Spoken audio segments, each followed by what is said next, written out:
আজকে আমি আপনাদের দেখাবো ডিম আলুর তরকারি। এর জন্য আমি মাঝারি আকারের 4টা ডিম নিয়েছি, না 5টা ডিম নিয়েছি এবং আলু নিয়েছি 6-7টা। আমি এখানে আলু সিদ্ধ করে ভেঙে রেখেছি, দেখুন এরকম করে, একবারে বেশি ভাঙিনি, একটু গোটাও রেখেছি। এবং এখানে নিয়েছি কাঁচামরিচ কুচি, নিয়েছি ধনিয়া কুচি, নিয়েছি আদা বাটা, জিরা বাটা, পেঁয়াজ কুচি এবং রসুন বাটা। তো আরও কিছু বাকি উপকরণ লাগবে, আমি সেগুলো একটি বাটিতে মিক্স করে নিব, সেগুলো আমি দেখাবো। দেখুন এখানে আমি একটা বাটি নিলাম, নেওয়ার পর এর মধ্যে দিয়ে দিব 1 চামচ শুকনো মরিচের গুঁড়া, দিয়ে দিলাম হাফ চামচ হলুদ গুঁড়া, দিয়ে দিব শুকনা জিরা, আমি এখানে ভেজে নিয়েছি সে ভাজা গুঁড়া, দিয়ে দেব আদা বাটা, জিরা বাটা,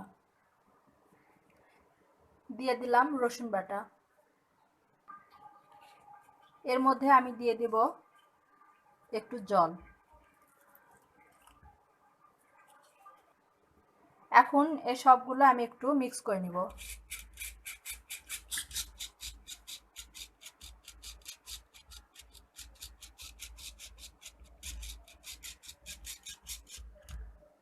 দেখুন হয়ে গেছে।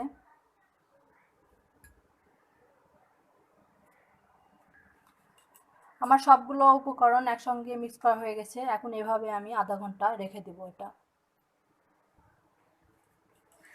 এখন আমি চুলাটা অন করে দিলাম।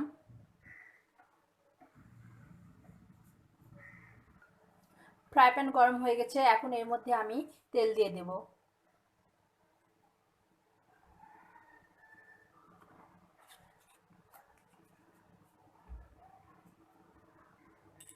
এখন আমি ফ্রাই প্যানের মধ্যে ডিম দিয়ে দেব।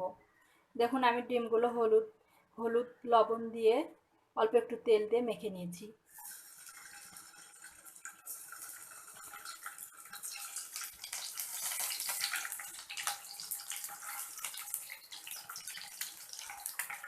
আপনারা ফ্রিজ থেকে ডিম বের করে সঙ্গে সঙ্গে চুলায় দিবেন না সেদ্ধ করতে, এতে করে কি হয় ডিমগুলো ফেটে যায়। দেখুন আমার ডিমগুলো একটু ফেটে গিয়েছে, আমি ফ্রিজ থেকে বের করে দিয়েছিলাম, সেই জন্য ডিমগুলো আমার একটু ফেটে গিয়েছে। তো আপনারা চেষ্টা করবেন ফ্রিজ থেকে বের করার পর রুম টেম্পারেচারে যখন আসবে তখন সিদ্ধ করবেন। দেখুন আমার ডিম ভাজা হয়ে গেছে, এখন আমি ডিমগুলো তুলে নেব।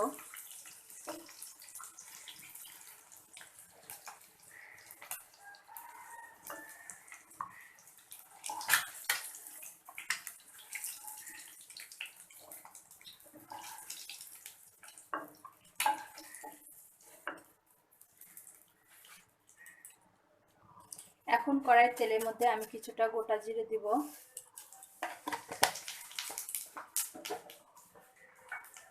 এবং দিয়ে দিব কাঁচামরিচ কুচি।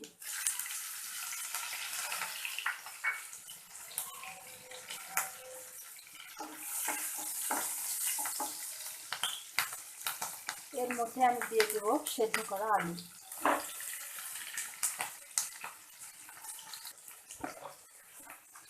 দিয়ে দেব 1 চামচ লবণ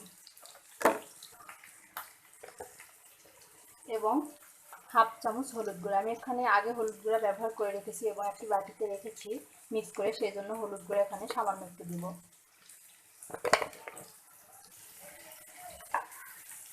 এখন এবার সুন্দর করে মিক্স করে নিব।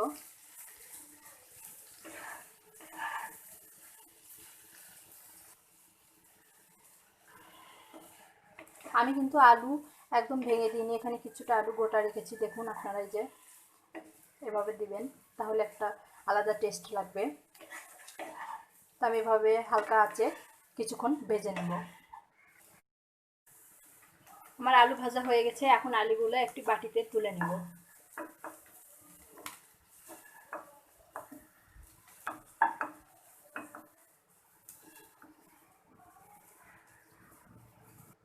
আমি এখন ফ্রাই প্যানে আরও কিছুটা তেল দিয়ে দেব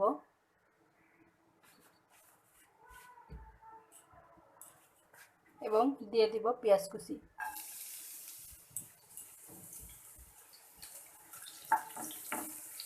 পেঁয়াজগুলো একটু হালকা ভেজে নেব। সামান্য একটু লবণ দিয়ে দিলাম।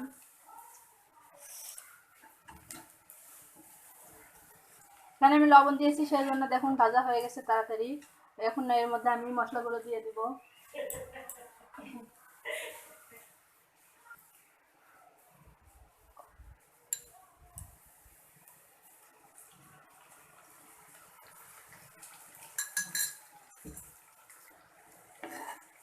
এখন মশলাগুলো আমি সুন্দর করে একটু কষিয়ে নেব। এই 1 মিনিটের মতো একটু নেড়ে চেড়ে এর মধ্যে আমি সে আলুগুলো, ভেজে রাখা আলুগুলো দিয়ে দেব।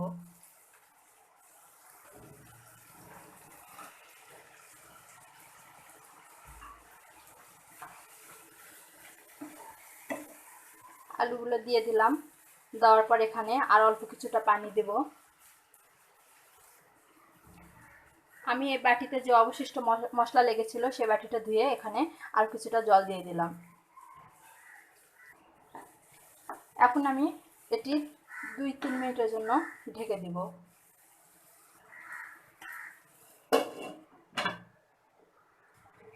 2-3 মিনিট হয়ে গেছে, এখন আমি ঢাকনাটা তুলে দেব।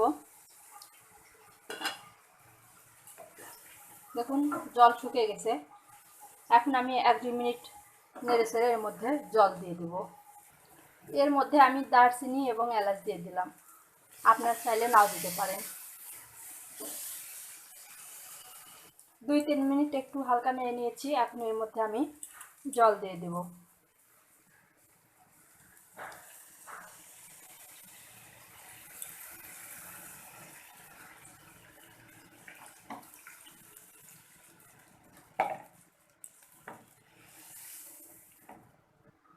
আমি এখন ঢেকে দিব।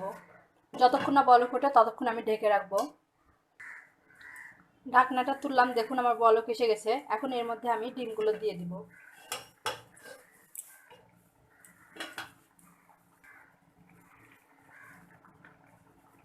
ডিমগুলো আমি দিয়ে দিলাম।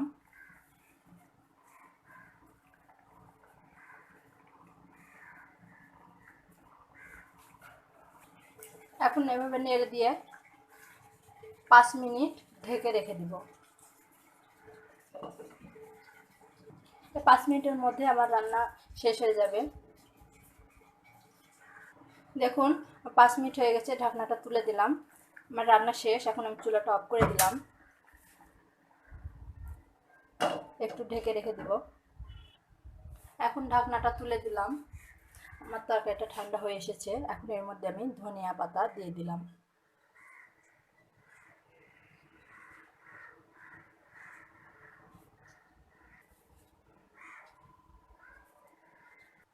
এই রান্নাটা আপনাদের কেমন লাগলো বাসায় ট্রাই করে আমাকে কমেন্টের মাধ্যমে জানাবেন।